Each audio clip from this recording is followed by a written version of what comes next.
fate? Why the discrepancy in your outcomes? We've not taken immediate action because of any discriminatory, practice. You see, the first 7 officers that we vetted were so few. So it took a shorter time for us to arrive at a decision. This time round, there are 23. And as Mutegi puts it, these are very senior officers. We don't want to make a mistake.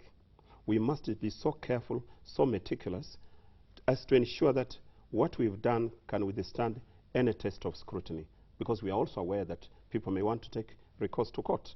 So in the case of the 23, it has taken us close to 2 weeks, going through the process of doing a score sheet and coming up with the findings. In the next 1 day or so, we will be in a position to arrive at a decision, which then we will communicate.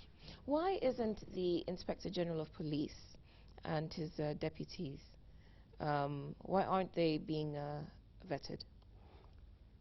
Good question.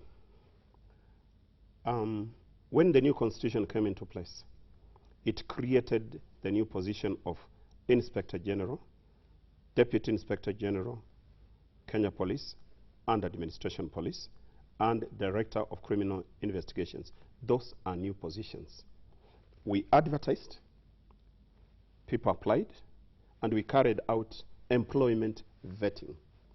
So they are new positions, we vetted them. So it will be tantamount to vetting somebody twice.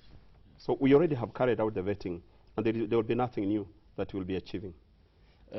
You ask the public to give their opinions or their complaints or whatever they have against the officers you are vetting. How is the public response? How small or how big is it? Mutegi, I assure you the response is overwhelming. The public is giving us a lot of information freely, openly, and information which we are putting to use. Now, apart from the public, there are institutions, including civil society organizations, whom we have appealed to give us information. Unfortunately, that's where we are receiving very little information from, much as we thought it would be one of our main sources. You're receiving little information from civil society? Yes, we haven't received as much as we thought we would. But we are receiving a lot of cooperation from other government agencies. For example, from the Ethics and Anti-Corruption Commission, from National Intelligence Service.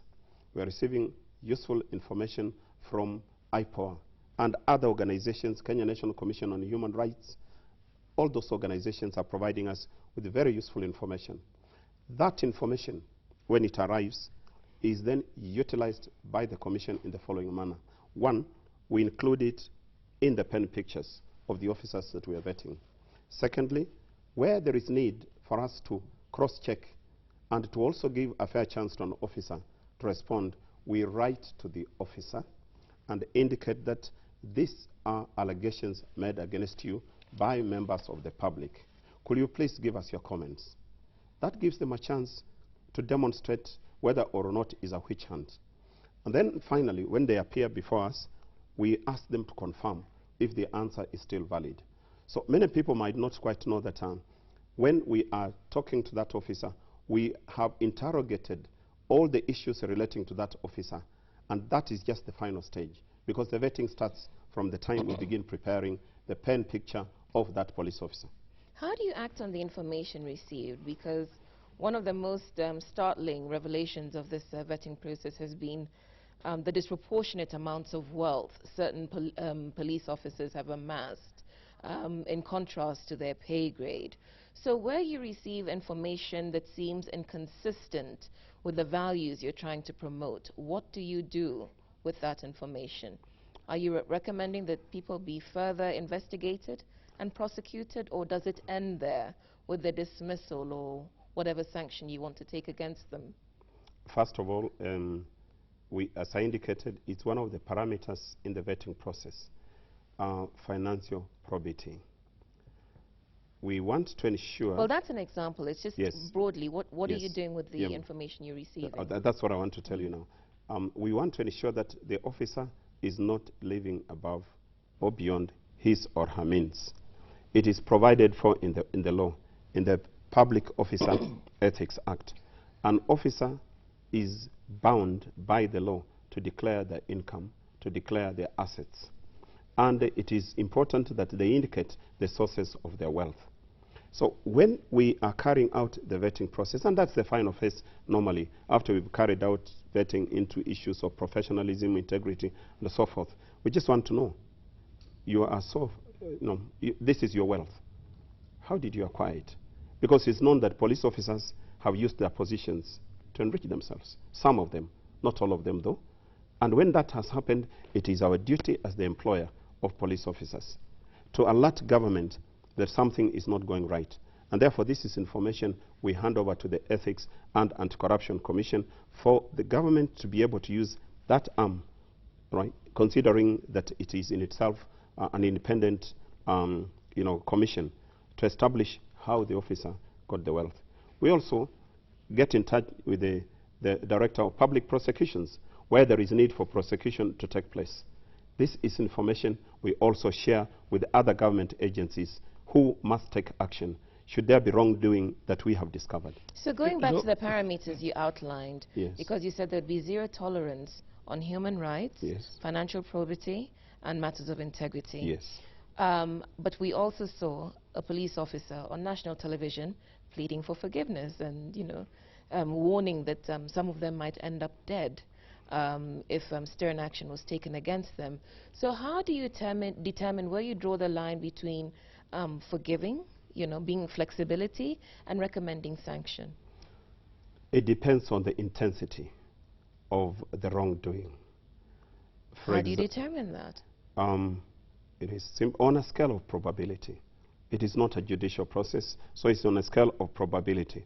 We take a look at it and ask, to what extent does this affect the officer's performance, the morale of other officers, the trust and the confidence the public needs to have in that officer?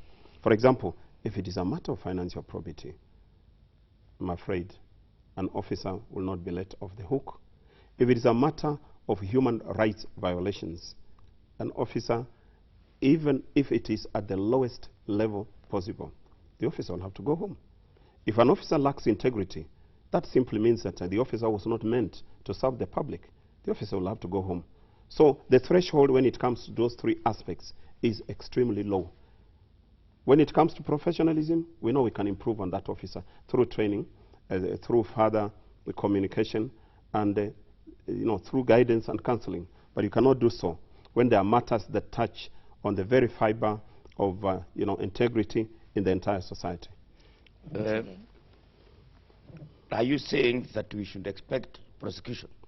That we expect some of those officers who have overwhelming amount of money, we expect that the Ethics and Anti-Corruption Commission will prosecute them?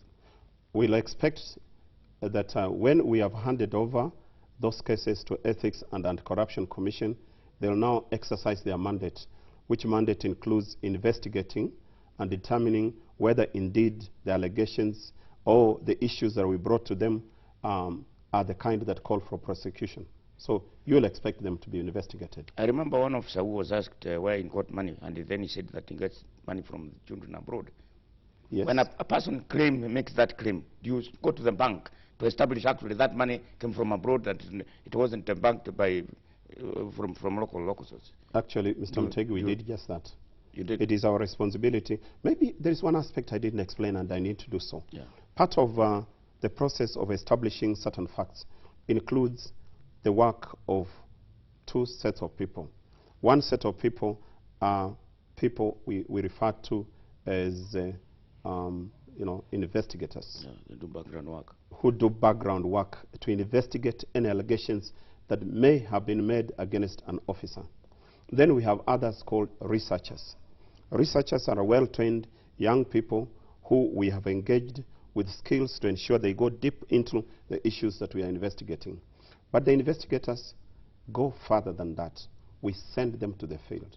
They go to the banks and they swear affidavits, as is expected, and to try to determine whether indeed what information we are being given is correct. Now, in the case of the officer you are talking about, you can be sure we did much more than that. The money is supposed to have come in through Western Union, and it was our responsibility to ask, where is the documentation that goes with it? Yeah. So, it is as a result of that that we made the decisions that we made.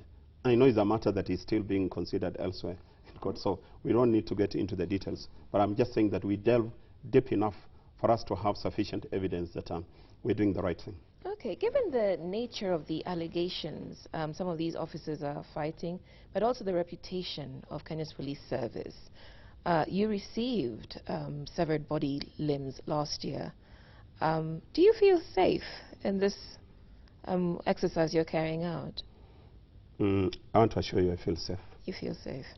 Anybody can receive a threat. Anybody can receive an instrument that is supposed to scare one. But I want to tell you also, that's not the only one.